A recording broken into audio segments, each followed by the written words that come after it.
My husband hasn't spoken to me in days. He sat still at the end of the table, his droopy eyes rimmed with dark circles reflected in the dim lights of the dangly dining room. Another failed gig, no doubt. My friends warned me about marrying him. Jason was a struggling artist, you see. Don't settle for that man, they said. You'll be broke your whole life. Yet, he got down on one knee and proposed with sincere eyes, and I vowed that I would be by his side through thick and thin. When Jason finally reached his dreams, I would be there to celebrate with him. We always prayed for a breakthrough, but failure after failure happened, and 5 years together brought us to this apartment. My head throbbed. Jason's tiredness must be rubbing off on me. Honey, I whispered, I'll always be with you no matter what, and I'm sure that everything will be better soon.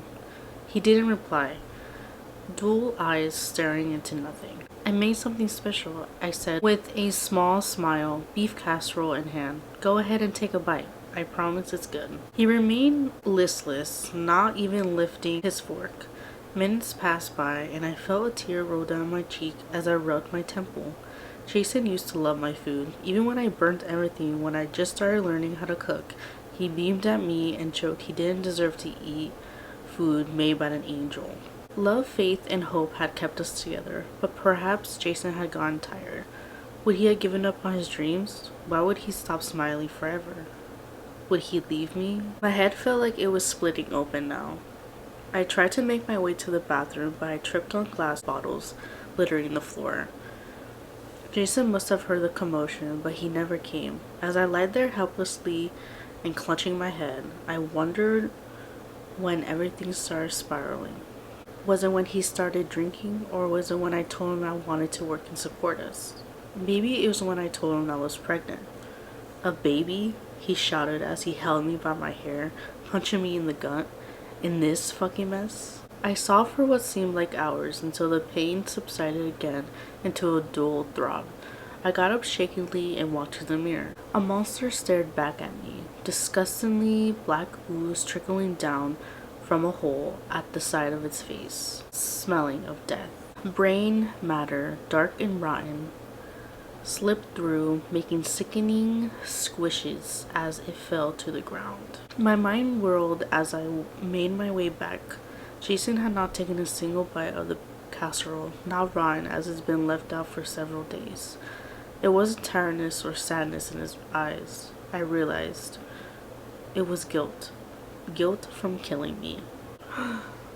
I called 911 on my wife. My wife came home last night after a 3-day holiday in Thailand with her best friend. She came home with no luggage and wearing the same exact clothes as when she first left. The second I opened the door, she looked at me and smiled, asking if she could come in. I slapped the door in her face and I ran into the bathroom and locked it. I called 911. My wife's plane crashed in 2018. It's like an episode of Lost. Me and a friend and a man with a gun. This happened when I was 12 or 13. Back then, late 80s, there was a curfew for anyone underage.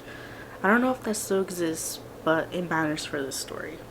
Me and my best friend would walk the neighborhood at night. She would spend the night a lot at my house and me at hers, vice versa, most weekends. We would crawl through my bedroom window and walk around and visit our old middle school friends or just go to the park or whatever. We were well aware of the curfew and would run and hide from headlights as we didn't want to get caught. One night we were doing our thing, see some headlights, and ran under a carport. The car pulls into the driveway we're hiding in. The guy gets out and starts yelling, "You're trying to rob me?" So we run. My friend runs one way and I run the other way. I hear her scream and I look back and see that she's caught. She has her hands up. I realize that I can't leave her there by herself, so I walk over with my hands up, saying it's okay, we're just kids. Then I see the man has a gun. He's pointing the gun at her and she's panicking. I walk up trying to explain that we aren't trying to do anything crazy, just running from possible cops. He points the gun at me. He's saying something about us trying to rob him, and I'm like, no. We were hiding from possible cops because of a curfew. He made us pull our shirts up to show, supposedly, that we had no weapons. But we were just 13, so thinking back, he might have been a perk. He let us leave after that. This was 30 years ago, and I often wonder what would happen if I kept running.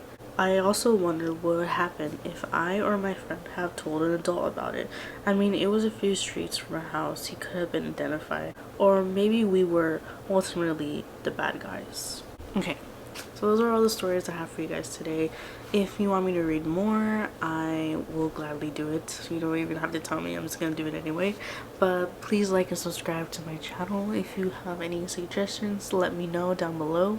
And yeah, there's what, like 19 days until Halloween.